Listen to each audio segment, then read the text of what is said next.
Rove now, former Deputy Chief of Staff to President George W. Bush. He is also a Fox News contributor. And Mark Penn, founder, chairman, and CEO of Stagwell, also an advisor to former President Clinton. Gentlemen, thanks for being with us.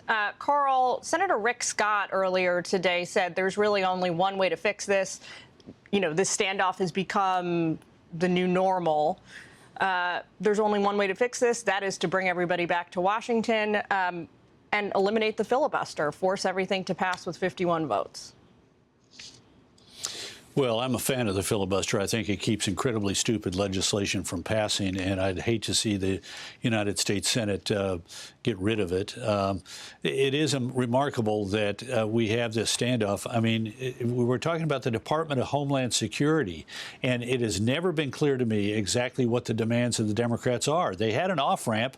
They could have laid out those demands during the confirmation hearing of the new Secretary, Mullen of Oklahoma, and said, will you negotiate with us on coming to an agreement on these, 4 things, 5 things, 6 things, and do so in good faith. And they would have been able to pin him down in the confirmation hearing. They could have voted against him, but he still would have been obligated to negotiate with him in good faith, and we could have had this thing resolved. But instead, it's unclear to me exactly what the Democrats have except a desire to embarrass the president.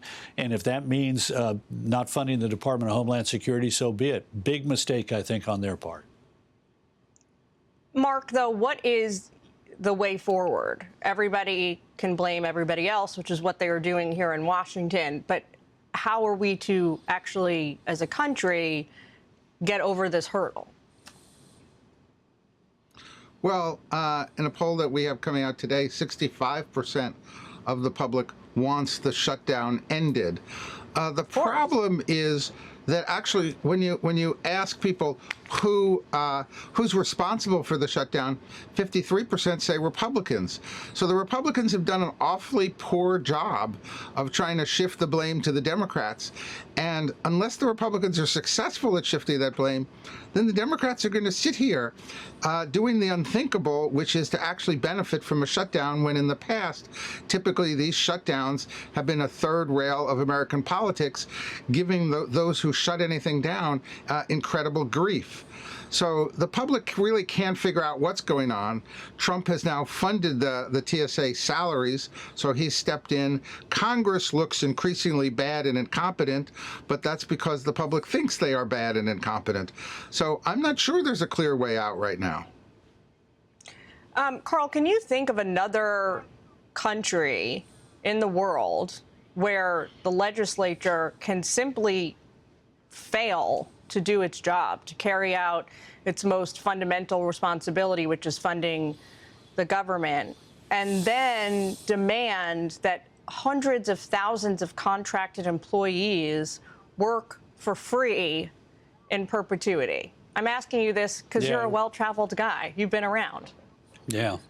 Well, no, there's no such other example. There are plenty of instances where a parliament or a legislature fails to meet its obligation to pass a budget or pass a reasonable or responsible budget.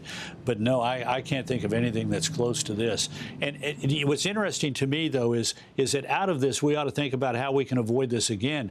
I think it's 40 countries in the world have airport security provided, in essence, by the airports themselves. They, in essence, if you fly through that airport, you have to pay, as part of your airplane ticket, a fee that allows that airport to pay for the security. So we're not dependent upon government. It can be far more efficient. It can be far less costly. And yet, with the tough standards and oversight, it can meet the purpose that was intended. We'd hope to do that, or to approach that, in the original bill passed when President Bush was in office, creating the Department of Homeland Security. But the Democrats didn't want to have more private employees. They wanted to have more government employees, and hence potential union members. And as a result, they were strongly opposed to it.